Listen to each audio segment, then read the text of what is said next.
I would like to, if I may, introduce you to some of my favorite tools in Adobe Illustrator. Now, I've probably said that about something else earlier in this lesson series, and I'll probably forget and say it again about something else, but I do like these tools.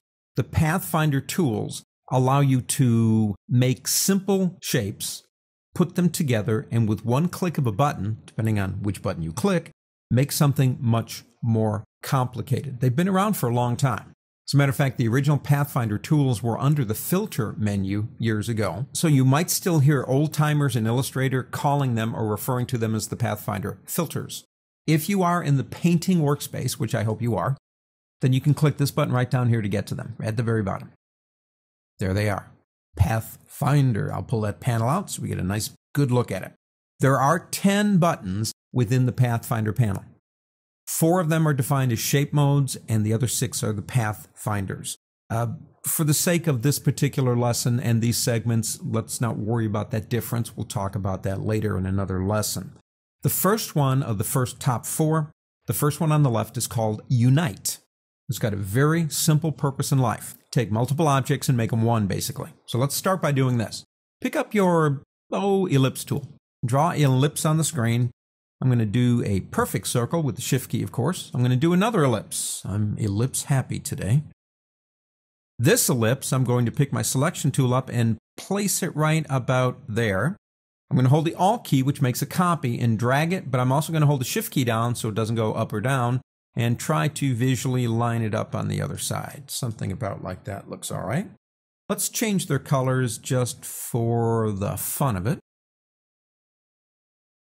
Okay, red circle, black circle, yellow circle. I want to put them all together. You may begin recognizing this shape as the Mickey Mouse silhouette, but you want to be careful about saying Mickey Mouse because Disney, and rightly so, is very protective of their copyright. I want to make a mouse silhouette. That might be better. Select them all. Click this button right here, and boom, there you go. You've got a silhouette. Now, how did that work? It put them all together. Where they overlapped, it eliminated them and made one shape with one fill and one stroke. Let me undo that. The reason they went black is because the black circle, stacking order-wise, was on top. Now remember, anytime you draw something or bring something into Adobe Illustrator, the last thing in becomes the top of the stacking order. If there were no stacking order in Adobe Illustrator, you'd either A, have to have everything in its own layer, or B, it would bump into each other. We do have a stacking order. This one is indeed on top of that one. If I change the order by clicking, say, on the big yellow one, going to the word Object, Arrange, there you go, bring to front, and do the same thing again, it'll be yellow. It's up to you. Doesn't make any difference at all. It's the top one. Can you change the color now? Of course.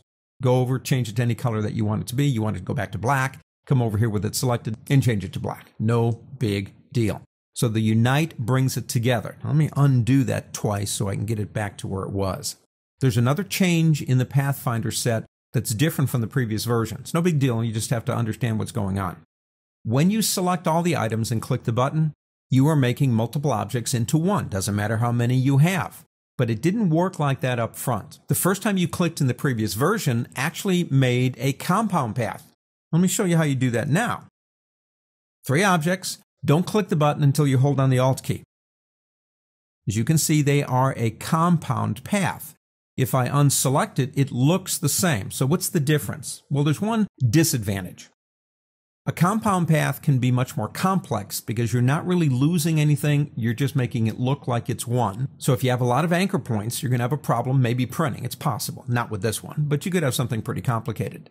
The other thing is, and this is a good thing, is that you can undo this anytime you want to, even days later, because it is a compound path. So if you come back here again and you look at this and you just don't want to wear it anymore, what you do is come over here and click this button and go into Release Compound Shape. And it will take it back to exactly the way it was before. Now, if you want to confirm it, easiest way is just click the Expand button. If you don't hold the Alt key down, you get a single object, no matter how many objects you're using. If you hold the Alt key down, you get a compound shape on any of those top shape mode tools. What's next? Minus front. Let's do this. Let's change him back to like a black. And let's say that we're making a mask for, I don't know, Carnival or Halloween or something like that, right? So I'm going to come over here and pick up my circle tool again. And I'm going to draw a circle that would be maybe an eye. Let's go ahead and make that yellow. And I'm going to come over here and I'm going to pick up what's called the Convert Anchor Point tool. And I'm going to pop it right there. And I'm going to move it out just one. I'm using the arrow keys to push that one point to the right. Let's come over here and let's move that to about here. Now I'm going to make another one by holding the Alt key down. And let's bring it to about here. Then what I'm going to do, this will be easy, is go to a corner until you see the bent arrow and turn it around. Oh man, that's evil Mickey Mouse. That's a good Halloween mask. But the next command is called -front. If this actually were a template for a real mask, that would be where the holes are for the eyes. Because I mean, if you wear it and there's no holes, you're going to like bump into things. What we're going to do is select everything again. So the first thing we did is we made this into one. Now we've got these two little evil eyes on the mask, and we're going to go ahead and click this button, which is -front. And there you go.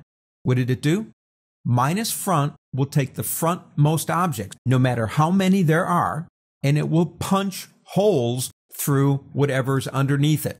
Once they are done punching holes, they go away, and they will not influence the stroke or the fill of the original object. So we went from a bunch of circles to evil mouse mask using Unite and -front. Fun tools to work with. Like I said, I do like these tools.